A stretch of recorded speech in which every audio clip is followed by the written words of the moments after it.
राधा स्वामी जी, साध संगत जी। साखी शुरू करने से पहले एक छोटी सी चेतावनी। आज की यह साखी कोई कहानी नहीं बल्कि एक रूहानी हकीकत है। जो प्रेमी इस साखी को पूरा सुन लेगा, आज वो यहां से खाली हाथ नहीं जाएगा। लेकिन याद रखना, सत्संग के बीच में से उठना उस भिखारी की तरह है जिसके सामने खजाना खुला हो और वो कंकड़दाच उठाने के लिए बाहर भाग जाए। साखी के बीच में उठकर जाने से रूह को जो घाटा पधाता है, उसकी भरपाई करना मुश्किल है। इसलिए अगले 5 मिनट मन को बांध कर बैठिए, क्योंकि आज की साखी आपके जीवन के सबसे बड़े डर को खत्म करने वाली है। साखी, एक बार एक प्रेमी सत्संगी बहुत बड़ी मुसीबत में फंस गया। उसके अपनों ने ही उसे धोखा दे दिया और उसकी पुश्तैनी जमीन जायदाद हड़पने के लिए उस पर कई अदालती केस कर दिए। वह प्रेमी इतना परेशान था कि रात भर उसे नींद नहीं आती थी। उसे डर था कि अगर वह केस हार गया तो उसका परिवार सड़क पर आ जाएगा। एक रात वह रोते रोते सुमिरन में बैठा और अपने मुर्शिद से लड़ने लगा। सच्चे पातशाह, मैं आपका नाम लेता हूं, सेवा करता हूं, फिर मेरे साथ ही ऐसा क्यों? आप देखते क्यों नहीं कि मेरे साथ अन्याय हो रहा है?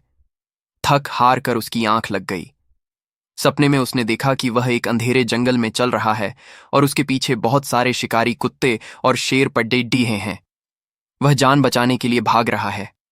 तभी उसे सामने से उसके गुरु महाराज आते दिखाई दिए। वह उनके चरणों में गिर गया और बोला, हुजूर, देखिए, ये शिकारी मुझे मार देंगे, आप मुझे बचाते क्यों नहीं? महाराज जी मुस्कुराए और बोले, पुत्र, जरा पीछे मुद्दा कर देख। जब उसने पीछे मुद्दा कर देखा तो वह दंग रह गया। उन शिकारी कुत्तों और शेरों के बीच और उस प्रेमी के बीच एक लोहे की बहुत ऊंची दीवार खद्दी थी। कुत्ते भौंक तो रहे थे, शेर दहाड़ तो रहे थे, लेकिन उस दीवार की वजह से कोई भी उसे छू नहीं पा रहा था। महाराज जी ने बड़े प्यार से उसका हाथ पकड़ा और कहा, तू इन कुत्तों के भौंकने की आवाज, मुसीबतों से तो डर गया, लेकिन तूने यह नहीं देखा कि तेरे पीछे तेरे गुरु ने नाम की कितनी ऊंची दीवार खद्दी कर रखी है। ये तेरा कुछ नहीं बिगाड़ सकते। साध संगत जी, हमारी जिंदगी में भी जो कोर्ट कचहरी के केस हैं, जो बीमारियां हैं, जो विरोधियों की साजिशें हैं, ये सब उन शिकारी कुत्तों की तरह हैं। हमें उनकी आवाज तो सुनाई देती है, इसलिए हम डर जाते हैं, लेकिन हम यह भूल जाते हैं कि हमारे मालिक ने हमारे चारों तरफ सुमिरन और दया का एक ऐसा पहरा लगा रखा है जिसे दुनिया की कोई ताकत नहीं तोड़ सकती। जैसा कि मैंने शुरू में कहा था, जिन्होंने यह साखी पूरी सुनी उन्हें समझ आ गया होगा कि डरना छोड़ ढाई दो, क्योंकि तुम्हारी लड्ढाई तुम्हारा मालिक लड्ढैच रहा है।